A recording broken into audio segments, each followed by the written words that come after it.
अस्सलामुअलैकुम। 5 million hub पर आज की वीडियो में आपको खुशामदीद कहते हैं। एक बादशाह अपने नौकरों के हमरा कहीं जा रहा था। रास्ते में उसे एक बच्चा नज़र आया। बादशाह को बच्चा बड़ा प्यारा लगा। हुक्म दिया इसे मेरे घर वालों के सुपुर्द कर दिया जाए, इसकी तरबियत की जाए। चुनाचे वो बच्चा शाही निगरानी में पलने लगा। घर वाले भी इससे बड़े महबूब रखते थे। उसका नाम अहमद यतीम रखा गया।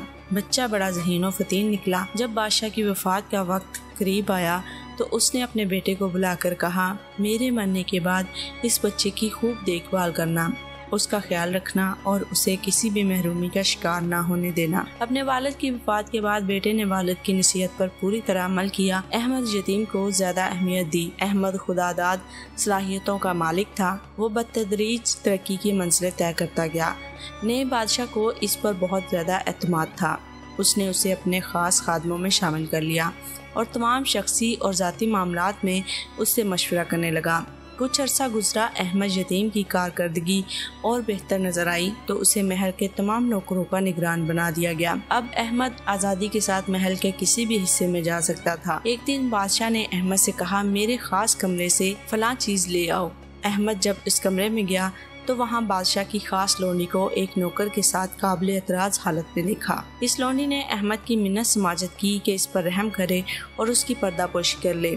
लोनी खूबसूरत थी। वो इसे वर्गलाने लगी कि मैं तुम्हारी हर किस्म की खिदमत सर अंजाम देने को तैयार हूँ। अहमद ने कहा, माज़अल्लाह, तुम किस किस्म की हरकतें कर रही हो? मैं अपने अमीर की खयानत किस तरह कर सकता हूँ? इसने मेरे साथ इतना अच्छा सलूक किया है। मुझे फर्श से अर्श तक ले गया है। ये काम जलील और गंदे लोगों का होता है। उसने लोनी को नसीहतें की और तौबा इस्तग़फ़ार की तलकीन करके वहाँ से रुखसत हुआ और उसे यकीन दिलाया कि फ़िक्र ना करो, मैं तुम्हारी पर्दापोशी करूँगा। उधर लोनी को मुसलसल फ़िक्र खाए जा रही थी, कहीं अहमद मेरा पर्दा चाक न कर दे।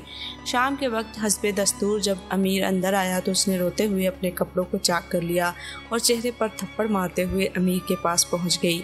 अमीर उस वक्त अकेला था। अपनी खास लोनी को रोते हुए देखा तो कहने लगा, तुम्हें किसने मारा और क्यों रो रही हो? लोनी ने मकरो फ़रेब के साथ अदाकारी करते हुए कहा, अहमद यतीम ने मेरे साथ दस्तराजी की कोशिश की है। मैं बमुश्किल अपनी जान बचाकर भागी हूँ, वरना वो तो जबरदस्ती मुंह काला करना चाहता था। अमीर ने सुना तो गुस्से से बेकाबू हो गया। बोला, उस शख्स की सजा मौत है, उसे फौरन कत्ल कर देना चाहिए। रात हो चुकी थी, लिहाजा उसने अपने इरादे को सुबह तक मुलतवी करना मुनासिब समझा। उधर अहमद यतीम महल में बेहद मकबूल था। सब लोग उसे इज्जत की निगाह से देखते थे। ये मसलहत के खिलाफ था कि उसे सरेआम कत्ल करवा दिया जाता। उसे महल में खामखा जैम गोइयाँ होती। अमीर ने सोचा इसे खुफिया तौर पर कत्ल करवा दिया जाए ताकि लोगों को इसके जुर्म का पता चले और ना कत्ल का। खैर, अमीर ने खुद ही मंसूबाबंदी की।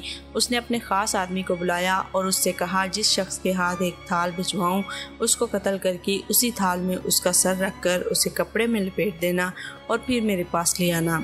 खादिम खास ने हुक्म की तामील में सर हिला दिया। चंद दिन गुजरे। अमीर ने अहमद यतीम को बुलाया और कहा, स्टोर में जाओ, वहाँ से थाल लेकर फलां शख्स के पास जाओ और उससे कहो मुझे अमीर ने भेजा है और जो वो दे उसे लेकर मेरे पास आओ। अहमद यतीम ने अपने अमीर की हुक्म की तामील में थाल ले जाकर जिल्लात की तरफ रवाना हुआ। रास्ते में उसे बाज नौकर मिले। उनका आपस में झगड़ा हुआ था। उन्होंने इससे फैसला करने की दरख्वास्त की। उन्होंने कहा, मैं अमीर के काम जा रहा हूँ, वापसी पे फैसला कर दूंगा। उन्होंने कहा, आपका फैसला करना निहायत ज़रूरी है।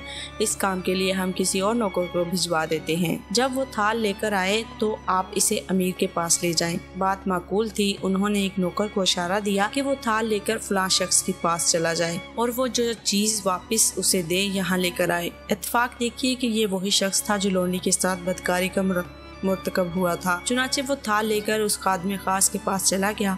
इस खादिम खास ने कत्ल करने के लिए खास जगह का इंतखाब किया हुआ था ताकि किसी को कानो कान खबर ना हो। उसने उस नौकर को साथ लिया और वहाँ पहुँच गया। उसने उसकी गर्दन काट दी और सर थाल में रखकर खूब ढांपा और अमीर के पास आया। खादिम खास इस थाल को लेकर हाजिर हुआ। अमीर ने थाल से कपड़ा हटाया तो वहाँ अहमद यतीम के सर के बजाय किसी और का सर था। वो बड़ा हैरान हुआ। उसने पूछा, अहमद यतीम कहाँ है? बताया गया वो फलां जगह है। अमीर ने अहमद यतीम को बुलाने का हुक्म दिया।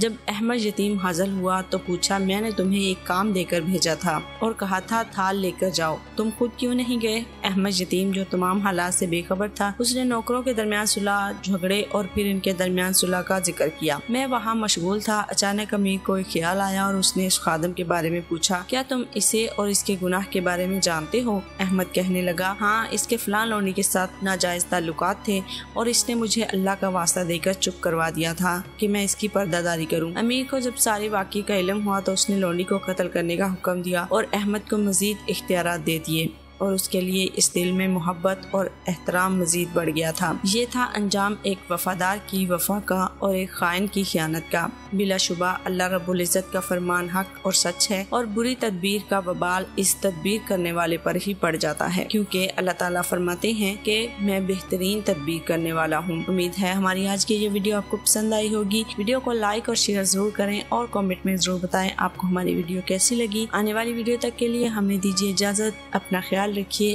अल्लाह हाफिज।